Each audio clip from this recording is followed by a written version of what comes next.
देखिए क्या है, तो क्लास 10 का साइंस चैप्टर नंबर 4 का आंसर क्वेश्चन है। क्या लिखा हुआ है समझिए। पहले आपसे सवाल बहुत सारे किए गए हैं, उसका जवाब भी है।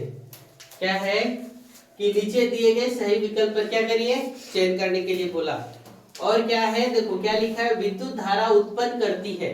क्या लिखा है, विद्युत धारा उत्पन्न करती है। तो कौन सा, रासायनिक प्रभाव, ऊष्मीय प्रभाव, चुंबकीय प्रभाव या सभी? तो रासायनिक क्या करता है, विद्युत धारा उत्पन्न करती है। रासायनिक प्रभाव भी, ऊष्मीय प्रभाव भी, चुंबकीय प्रभाव भी, यानी क्या ऑप्शन नंबर डी सही होगा, यानी क्या सभी। दूसरा नंबर पूछा है कि निम्नलिखित में कौन सा गोल विद्युत का कुचालक है। तो विद्युत का कुचालक में हम क्या बताए थे, नींबू का रस विद्युत का सुचालक है, नल का पानी विद्युत का क्या है, सुचालक है, सिरका भी विद्युत का क्या है, सुचालक है। तो ऑप्शन नंबर कौन होगा, डी, आसुत जल जो क्या है, विद्युत का कुचालक है। तीसरा नंबर आपसे सवाल किया कि निम्नलिखित में कौन सी ऐसी धातु है जिसको विद्युत लेपन के द्वारा किसी वस्तु की चमक बढ़ाई जाती है। तो क्या पढ़ाए थे पढ़ाते वक्त, किसी वस्तु पर चमक बढ़ाने के लिए हम लोग किसका, क्रोमियम का प्रयोग करते हैं, तो उसका क्या हो जाता है, चमक बढ़ जाता है। फिर दूसरा नंबर बोला है खाली स्थान को भरिए। तो देखो क्या लिखा है, विद्युत चालन करने वाले अधिकांश द्रव खाली स्थान था, है ना, अधिकांश द्रव तथा यहाँ भी खाली है के लवण के विलयन होते हैं। तो किसके विलयन होते हैं, अम्ल के, क्षार के या क्या लवण के विलयन होते हैं। फिर दूसरा नंबर है किसी विलयन से विद्युत धारा प्रवाहित होने पर प्रभाव उत्पन्न होता है। यहाँ पे खाली स्थान दिया, लिखा है प्रभाव उत्पन्न होता है। तो विलयन से देने पर कौन सा, रासायनिक प्रभाव उत्पन्न होता है। फिर तीसरा नंबर क्वेश्चन है कि एलईडी कम विद्युत धारा प्रवाहित होने पर भी क्या होती है, दीप्त होती है। खाली स्थान पर क्या भरना था, यहाँ पर दिया हुआ है एलईडी विद्युत धारा प्रवाहित होने पर भी दीप्त होती है, यानी किस पर, कम धारा भी प्रवाहित होने पर क्या होता है, एलईडी जलता है। फिर चौथा नंबर क्वेश्चन है कि जब कॉपर सल्फेट के विलयन से विद्युत धारा प्रवाहित की जाती है तो बैटरी के खाली स्थान टर्मिनल से संयोजित प्लेट पर कॉपर निक्षेपित हो जाती है। तो हम बताए थे क्या कि जब भी कोई धारा प्रवाहित होती तो किधर से किधर, प्लस से माइनस की ओर। तो किस पे निक्षेपित होगा, माइनस पे, यानी ध्रुव पर निक्षेपित हो जाएगा। फिर पांचवा नंबर पूछा है कि विद्युत धारा द्वारा किसी पदार्थ पर इच्छित धातु की परत को निक्षेपित करने की प्रक्रिया क्या कहलाती है। तो किसी विद्युत धारा पर, विद्युत धारा द्वारा किसी पदार्थ पर इच्छित धातु की परत को निक्षेपित करने की प्रक्रिया को हम लोग क्या कहते हैं, विद्युत लेपन कहते हैं। तीसरा नंबर सवाल यही किया है, तीसरा नंबर आपने सवाल किया है कि किसी धातु पर इच्छित धातु को निक्षेपित करने की प्रक्रिया क्या कहलाती है। तो किसी धातु पर इच्छित धातु को निक्षेपित करने की प्रक्रिया विद्युत लेपन। चौथा नंबर क्वेश्चन पूछा है पानी में हाइड्रोजन एवं ऑक्सीजन का अनुपात कितना है। तो देखो हाइड्रोजन 2 गो है और ऑक्सीजन के गो है, 1 तो H2O, इसलिए 2 अनुपात कितना है, 1। फिर पांचवा नंबर पूछा कि खाद्य पदार्थों को संरक्षित करने के लिए लोहे के डब्बे पर किस धातु की परत चढ़ाई जाती है। तो लोहे के डब्बे पर किस धातु की परत चढ़ाई जाती है, टीन की परत चढ़ाई जाती है। लोग बोलता है ना कि ये डब्बे पूरा टीन का है, तो ठग करके लेके चल जाता है। किससे बना हुआ है, लोहा का बना हुआ। छठा नंबर लोहे के बने पुल को जंग से बचाने के लिए किस धातु की विद्युत लेपन किया जाता है। तो लोहे के पुल को जंग से बचाने के लिए हम लोग किसका, जिंक का प्रयोग करते हैं। किसका प्रयोग करते हैं, जिंक का। चलिए नोट देखो इधर, सातवां नंबर क्वेश्चन है कि क्या, बोर्ड पे देखो, क्या प्लास्टिक या लकड़ी की वस्तुओं पर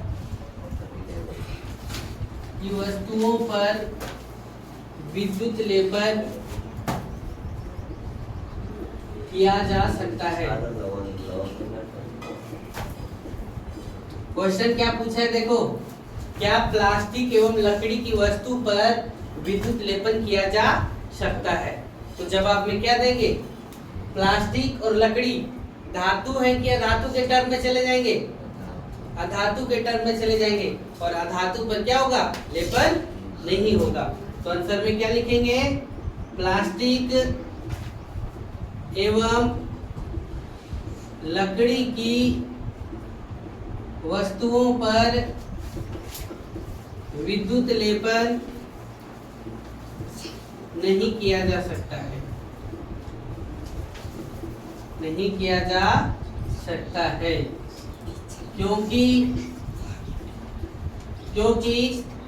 विद्युत लेपन किस पर, धातु की वस्तुओं पर किया जाता है, जबकि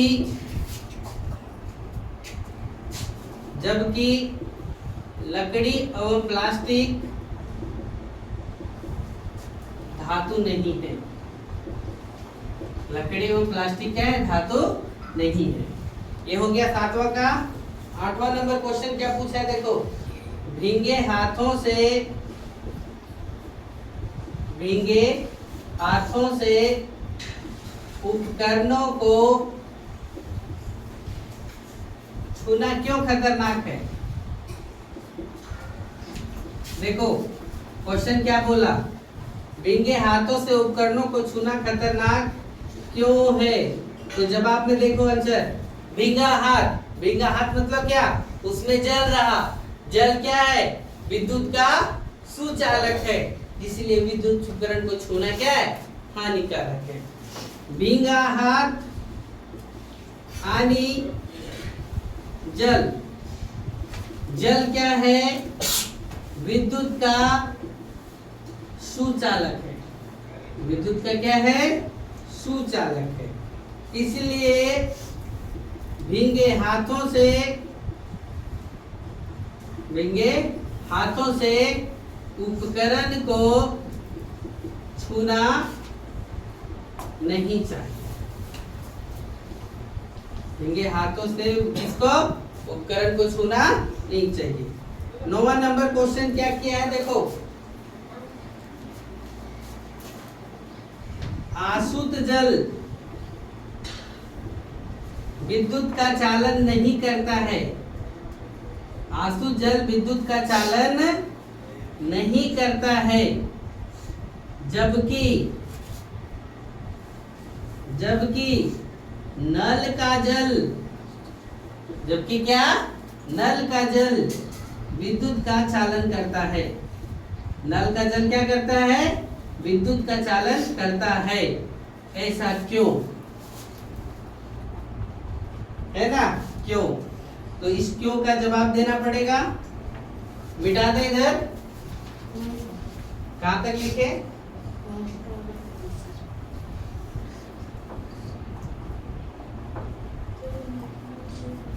देखो एक बार क्वेश्चन क्या पूछा 9वां, कि आसुत जल विद्युत का चालन नहीं करता है, जबकि नल का जल विद्युत का चालन करता है, क्यों। तो आंसर में लिखेंगे, आसुत जल में H+ आयन तथा OH- आयन में नहीं टूटता है, में क्या होता है, नहीं टूटता है, जिसके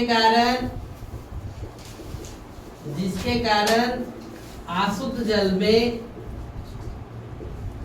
विद्युत का चालन नहीं होता है, जबकि नल के जल में क्या होता है, H+ आयन तथा OH- आयन के रूप में टूटता है, जिसके कारण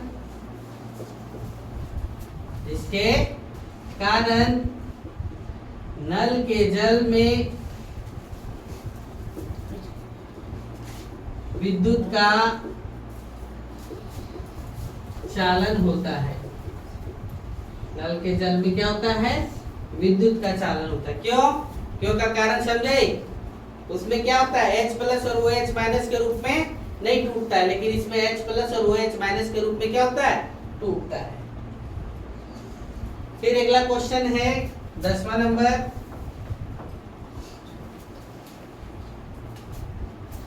नई साइकिल की हैंडल एवं रिम चमकता है। अगर